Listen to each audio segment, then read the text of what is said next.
So Sheryl Underwood spoke to TMZ yesterday because there's been a big conversation about some of the jokes that were thrown her way about her husband's passing, his suicide, and then also some of the words that were used on stage. The Rock using the R word in specifically. True roast comedy is not for mainstream domain. You're talking about Netflix. And I know people don't agree, but what I thought was good about what The Rock did, everybody was questioning his blackness. And he really made the connection. It's a way for us to talk about the issues with humor and come to some common ground.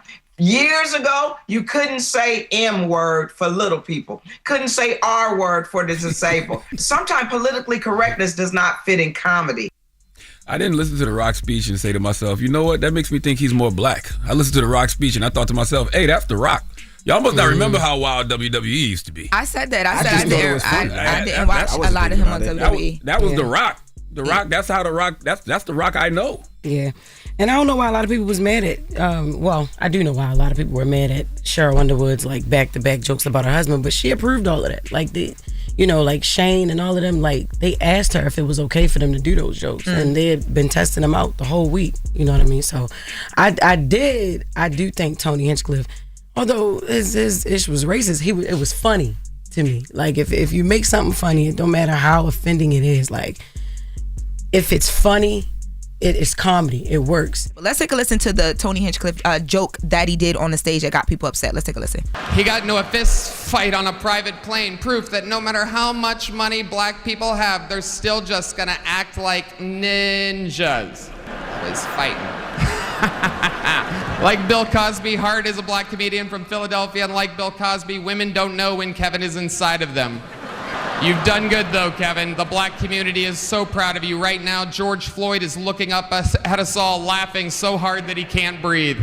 I didn't think that was funny. Yeah, I personally, and this is my personal opinion, I think jokes about people dying, violent, tragic deaths should be off limits. Like George Floyd died at the hands of the police because of systemic racism.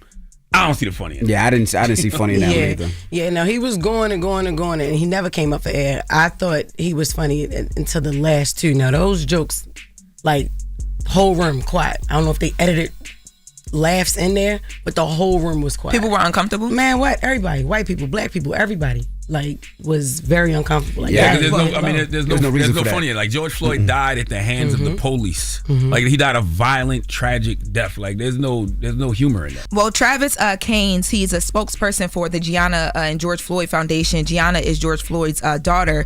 Spoke to TMZ and he said that the joke was sad for the culture.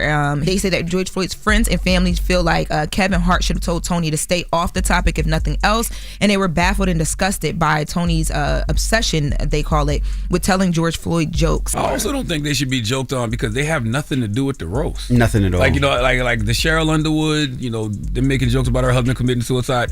I wouldn't do that either, but she's there, right? Pete Davidson's father who died in 9/11. I wouldn't joke about that, but he's there, okay? But what does George Floyd have to do with the roast? And they also mentioned too that Gianna gets bullied in school, which is George Floyd's daughter, and that things like the roast that are like so it's such a big platform, it just doesn't help anything. And that they say that Tony should take a second to just think about the real life implications that these jokes can have on people who didn't ask to be a part of the conversation. Obviously, he doesn't give a F. He does not care. Yeah, he seems like a racist prick. I just thought it was that nasty and disgusting. I think when you make jokes about those things, you just have to deal with the consequences of those jokes. Kevin Hart spoke out yesterday amidst all the backlash and just honestly being thankful. Let's take a listen.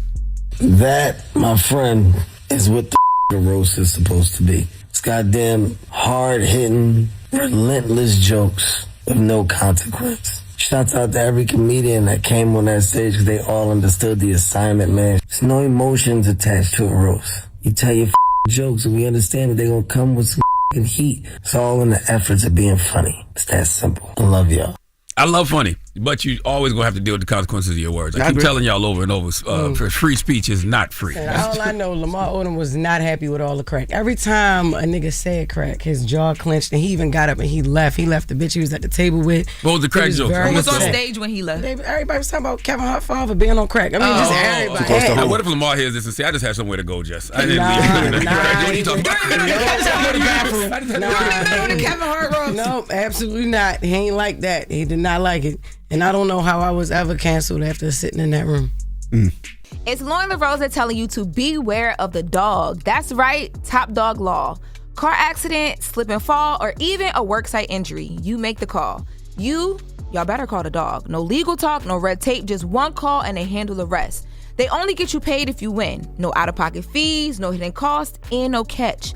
Bills don't wait, and neither does my boy Top Dog Law. They act fast, right when you need it. Now don't wait. Call Top Dog Law for a free case review. Call now or check them out on Instagram at Top Dog Law. Y'all can also hit them up at topdoglaw.com. Any accident, big or small, you make the call. Y'all, call Top Dog Law. That's Top Dog Law. Hold up. Every day I wake up, wake your ass up. The Breakfast Club. Y'all finished or y'all done?